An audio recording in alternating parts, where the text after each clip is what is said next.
Audio film project के listeners ने फैसला किया है कि रुजुता को अपने बॉस विकास थापर के खिलाफ लड़ना चाहिए और शालिनी को इंसाफ दिलाना चाहिए।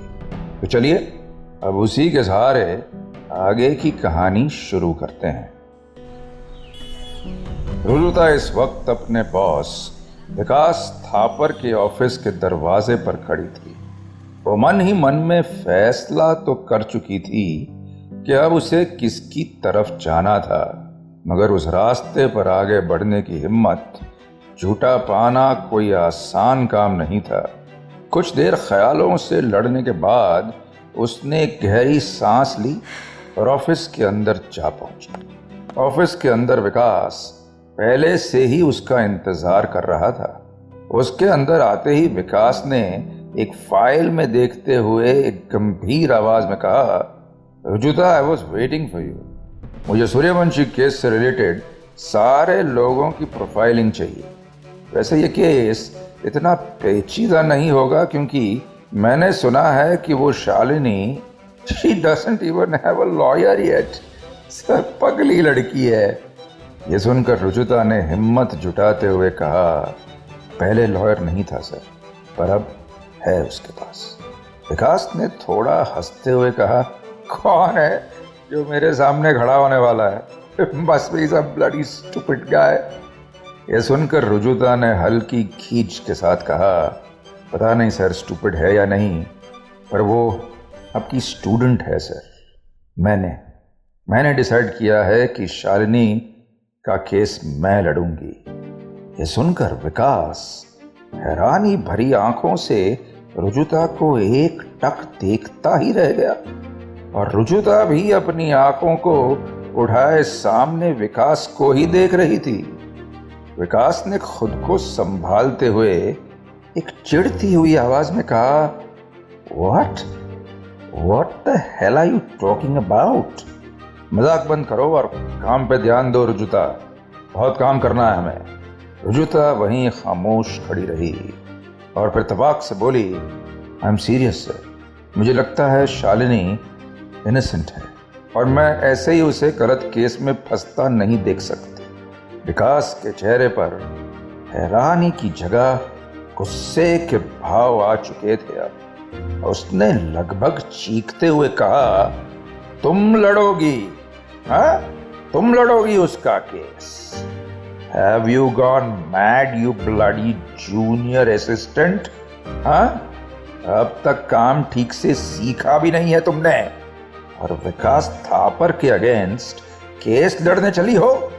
रुजुता ने एक सहज सी आवाज में कहा, सर, मैं जूनियर लॉयर जरूर हूं, पर इतना तो जानती हूं कि सच के लिए मैं इस प्रोफेशन में आई थी। लेकिन अब लग रहा है जैसे सच के लिए लड़ने वालों की बहुत कमी है यहाँ। That's why I have decided to fight for the truth. ये सुनकर विकास ठहाका मारकर हंसने लगा।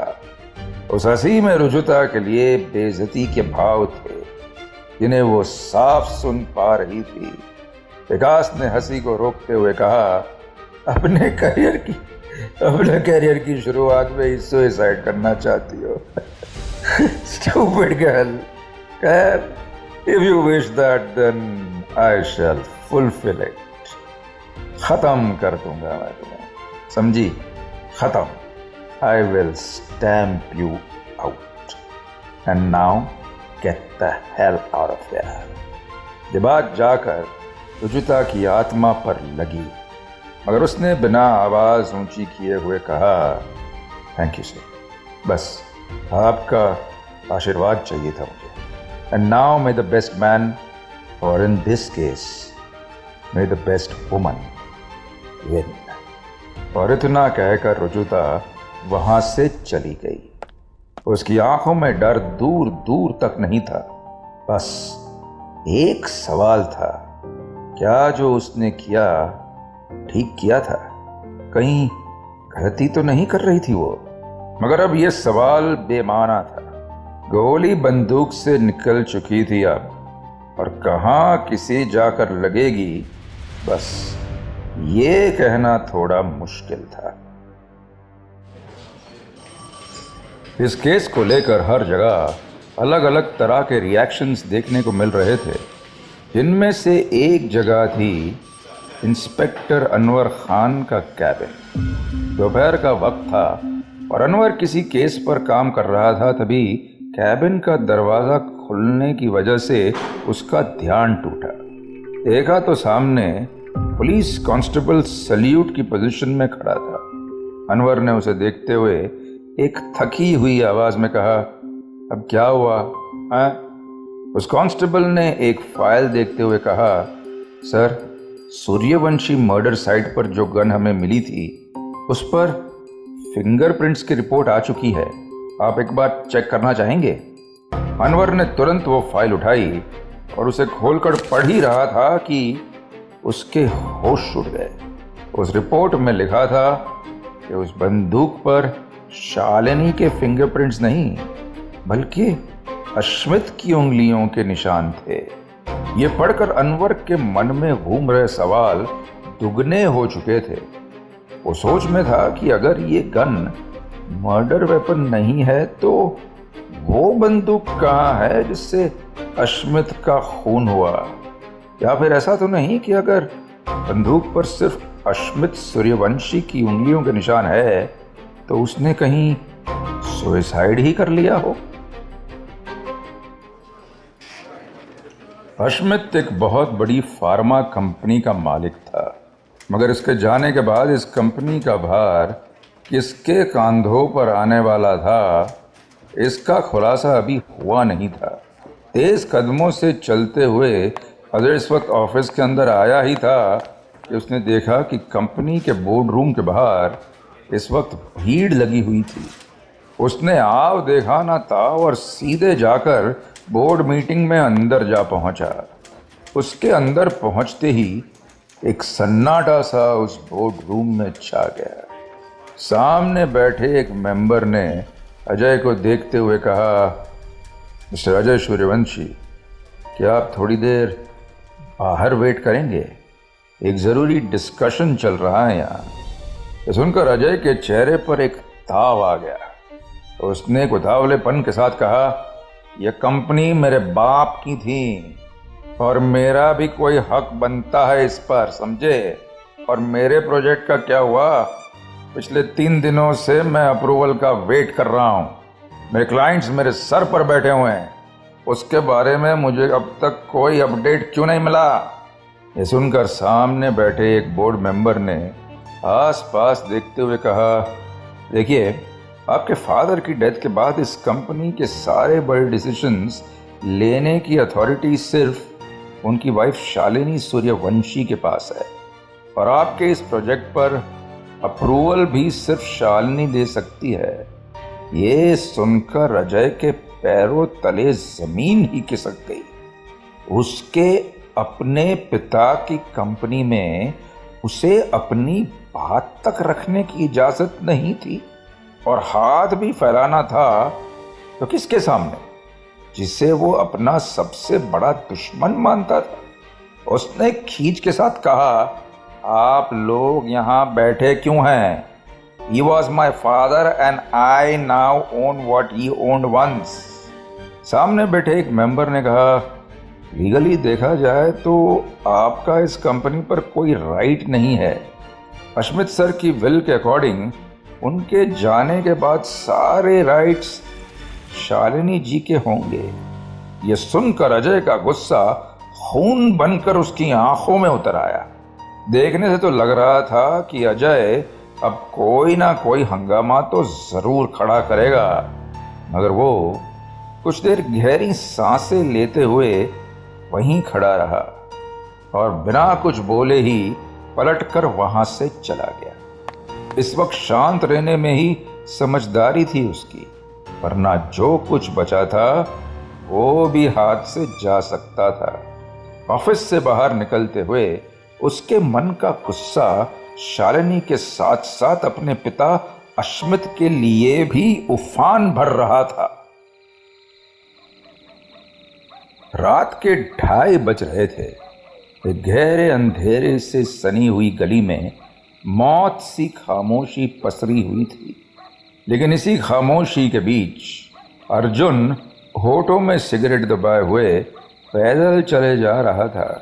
तो कभी रास्ते के दूसरे छोर की तरफ देखता तो कभी अपनी घड़ी की तरफ। उसके हाव भाव से साफ पता चल रहा था कि वो किसी का इंतजार कर रहा था। कि तभी दूर से आती एक कार की हेडलाइट से उसकी आंखें चौंधिया गई। देखते ही देखते कार पास आई, उसके सामने आकर खड़ी हो गई। सिगरेट को फेंकते हुए अर्जुन उस कार के पास आया। इस बीच कार का शीशा धीरे से नीचे हो चुका था, मगर अंधेरे के कारण अंदर बैठे आदमी को देख पाना नामुमकिन था। पास आकर अर्जुन ने झुकते हुए कहा, इतनी देर क्यों लगाई? कब से खड़ा हूं मैं यहाँ? ये सुनकर उस आदमी ने एक गंभीर आवाज में कहा, काम की बात कर, क्यों बुलाया मुझे? ये सुनकर अजय ने मुस्कुराते हुए कहा, देखो अब इस गेम में रिस्क बढ़ता जा रहा है, पैसे थोड़े ज्यादा लगेंगे। कल वो पुलिस वाला आकर मुझे मिला, अमाउंट बढ़ाना पड़ेगा साहब, समझ रहे ना आप? ये सुनकर उस आदमी ने हंसते हुए कहा, किस बात के पैसे? तुझे जिस काम के लिए रखा था वो तो शालिनी ने खुद ही कर लिया। वो खुद अपनी मर्जी से ही इस केस में हारना चाहती है। ये सुनकर अजय ने हैरानी भरी आवाज में कहा, ये गलत बात है, हमारी बात हुई थी, तुमने कहा था कि पैसे काम के हिसाब से मिलेंगे। देखो तुम ऐसा नहीं कर सकते, समझे? ये सुनकर उस आदमी ने बस इतना कहा, काम खत्म हो चुका है बेटा, जितना मिला है उतने में खुश रहे, वरना तेरी ज़रूरत तो मुझे वैसे भी नहीं है, समझा तू? बस ये कहते ही वो कार वहाँ से चली गई। अर्जुन घबराया सा उस कार को जाता देख रहा था। आखिर वो आदमी कौन था और शालिनी से उसका क्या लेना देना था? रात काफी हो चुकी थी, मगर अपने घर में बैठे हुए रुजुता की आंखों से नींद कोसों दूर थी। शालिनी की फाइल पढ़ते हुए उसकी उलझन बढ़ती जा रही थी। शालिनी की फाइल में इस बात की गुंजाइश तो थी कि मर्डर उसने किया था, मगर ऐसा कोई भी सबूत नहीं था जो सीधे सीधे उसकी बेगुनाही को साबित कर सके। मगर अब पीछे मुड़ने का वक्त नहीं था। वो इस केस को किसी भी हालत में शालिनी के लिए लड़ना चाहती थी, भले ही अब उसे कोई भी कीमत चुकानी पड़े। रुजुता अपने दिमाग को बार बार दौड़ाने की कोशिश कर रही थी कि तभी उसका फोन बजा। इस वक्त कौन हो सकता है? उसने एक नज़र फोन को देखा तो ये कोई अननोन नंबर था। रुजुता ने कुछ देर सोचा और फिर फोन उठा लिया। फोन उठाते ही दूसरी तरफ से आवाज आई, बड़ी हिम्मत वाली हो तुम, अपने ही गुरु को अपना दुश्मन बना लिया। हाँ? ये सुनकर रुजुता थोड़ी सहम सी गई, लेकिन फिर एक झिझकती हुई आवाज में बोली, कौन बोल रहा है और मेरा नंबर कैसे मिला तुम्हें? ये सुनकर दूसरी तरफ से उस आदमी ने हंसते हुए कहा, आजकल लोग बड़ी बड़ी सेलिब्रिटीज के फोन नंबर ढूंढ लेते हैं, तुम तो बस एक लॉयर हो, ठीक कहा ना मैंने? हाँ? रुजुता ने एक खिज के साथ कहा, हाँ मैं लॉयर हूँ, और इस तरह से फोन करने वालों को किस किस्म की सजा मिल सकती है ये भी जानती हूँ, समझे? सीधे सीधे बोलो, क्यों फोन किया है? ये सुनकर उस आदमी ने फिर एक हंसी के साथ कहा, हिम्मत तो है तुम में, खैर मैं तो बस तुम्हारी मदद करना चाहता हूँ।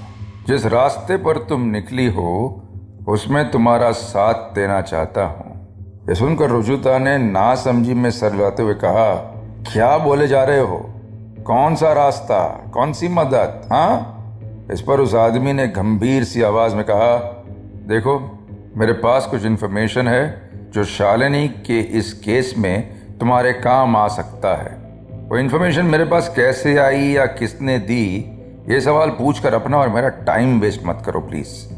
एक एड्रेस भेज रहा हूँ, कल सुबह 10 बजे पहुँच जाना, और अगर तुम नहीं आई तो ये इन्फॉर्मेशन मैं तुम्हारे बॉस विकास थापर को दे दूंगा, समझी? इतना कहकर उस अनजान आदमी ने फोन काट दिया और रुजुता बस खामोश ही रह गई। यह आदमी कौन था और अगर खतरनाक हुआ तो? हो सकता है कि उसके पास सच में कोई ऐसी इंफॉर्मेशन हो। सवाल कई सारे थे और जवाब बस दो। रुजुता को उस आदमी के पास जाना चाहिए या नहीं, इसका फैसला अब ऑडियो फिल्म के लिसनर्स का फैसला होगा। कमेंट सेक्शन में हमें बताइए कि क्या रुजुता को इस अनजान आदमी से मिलने का जोखिम उठाना चाहिए या नहीं। आगे की कहानी का रुख अब आपके फैसले के बिना पर होगा। कहानी में आगे क्या होगा ये डिसाइड करने के लिए लॉग इन करें रेड एफएम इंडिया के फेसबुक पेज या इंस्टाग्राम हैंडल पर और एक क्लिक से बदलिए कहानी का रुख। रेड एफएम बजाते रहो। Also available on Red FM India app and other leading podcast platforms.